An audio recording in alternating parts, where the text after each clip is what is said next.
Well, let's go into our news of the week, which is brought to you by Eagle Mortgage. Eagle Mortgage Company knows mortgages, FHA, VA, conventional loans. They do all of that. Holly Schneiderwin and her team of mortgage experts will coach you through the process and help you get that pre-approval letter and hopefully coach you all the way to the end goal, which is your new house or your newly refinanced loan. You can find them online at eaglemortgagecompany.com. Well, Trenton, our big story this week is not necessarily a project or construction announcements. It's kind of a trend in a certain sector of Omaha business that is very troublesome. We are hearing now from multiple restaurant owners that it is becoming increasingly difficult to find employees. In fact, some restaurant owners have shared with us that this is the worst employee or staffing crisis in the restaurant business, well, forever.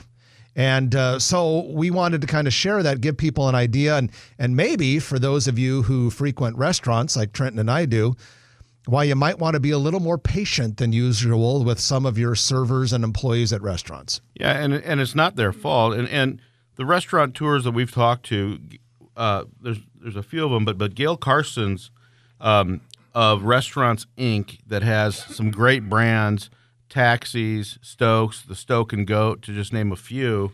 They've had to close a few days in the old market just because they're down on. They had 30 applicants, and people are getting free money from the government, and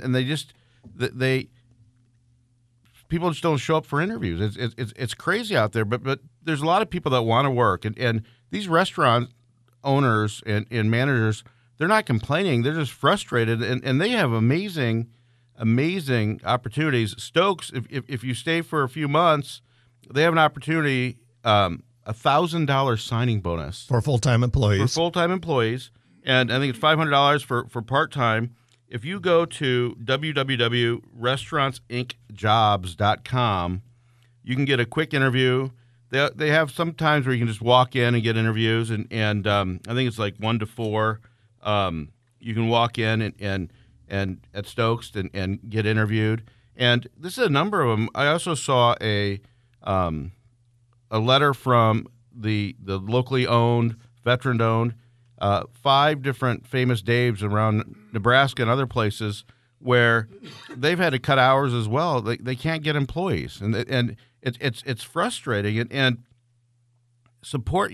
It's great that everybody's going back to restaurants and everything else, but even though a lot of people have gotten checks from the government, put it in the bank, put it in your savings account or something like that, or buy something, but stay working. We need employees to build back the economy. Yeah, when you talk to restaurant owners about this critical staffing shortage, the reasons you get for it are partly the increased unemployment benefits that people continue to receive because of the pandemic and shutdown, and also competition with other industries that have really blown up lately. For instance, there is a thought that some restaurant workers are going into the grocery industry because the grocery industry is having the same problem with people not wanting to work, and so they've upped their pay. There's also a theory that there's been so much online retail fulfillment jobs and warehouses created in the last year that some people are leaving restaurants and making more money working for an Amazon or an Amazon competitor. So basically, it's kind of a mixture. And I guess the final thing would be some restaurant workers are afraid of working because of the virus itself. And so whatever the reason, it is an issue. So we're going to keep our eye on that. It's not just Omaha. That is a nationwide problem.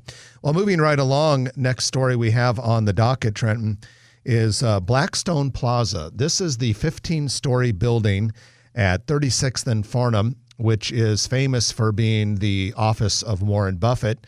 Until recently, it was the headquarters for Kiewit until they moved to the North Downtown area. Developers, owners of that project are seeking $6 million in tax increment financing because that's a major renovation going on in that building, about a $38 million project. And it'll be interesting to see as time goes by with the Blackstone district, what the office demand is like there. But there's so many amenities in that area, and it seems like that tower probably be an important one of them. There's some amazing views, and I know that Walter Scott used to live at the top floor. There's a residence up there. I don't know if they're keeping the residence for the next tenant or what, but it's an incredible. You can patios up there and stuff and see what's going on in the city. And there used to be was it Maxine? No, not Maxine's. What was the restaurant? It was the Cloud Room, I think. Cloud Room, which was a meeting room. Yeah, and they had food service up there at one time. And then construction is picking up on the Mercantile development. Now, this is the project that sits on the northwest part of the ConAgra campus. If you've been by that area, you know that last year crews tore down the northernmost building on the ConAgra campus. Harney Street will eventually be extended into that area. But right now, construction is picking up on a 5-story apartment building, very large apartment building, hundreds and hundreds of apartments. If I remember correctly, maybe even like 600 or something like that. Big building. Yeah, it's a big project. And they're going to have like interior parking too. So you'll have obviously drives to get in and out of the garages to get in and out of the parking garage, but you're really going to see the face of just the apartments. So the garage will be kind of hidden, I believe. Trenton, have you ever ridden one of those scooters that they've had in downtown over the past 2 years? I'm not so daring. Not so daring. I've not been on one either. And it's not necessarily because I'm opposed to riding on it. I just never quite got around to it, which may be given my dexterity and declining balance that is occurring in me. Maybe it's for the best. But at any rate, I think they're very cool. And the city of Omaha yesterday released a report on the second scooter pilot. You remember 2019 was the first scooter pilot program. Last year was the second one. Use dropped quite a bit last year, but that was presumably because of the pandemic. So many people did not go downtown.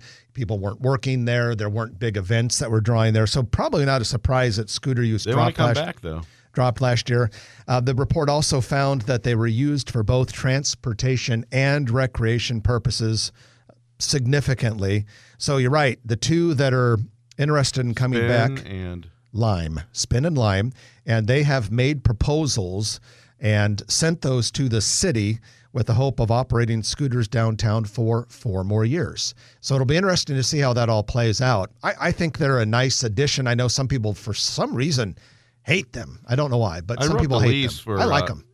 I represent the landlord for Spin, and that's owned by Ford Motor Company, which is interesting. No kidding. Talking about vertically integrating, yeah. Yeah, well, and that is your news of the week brought to you by Eagle Mortgage. You can find them online at eaglemortgagecompany.com. If you like this video, be sure to hit those like and subscribe buttons.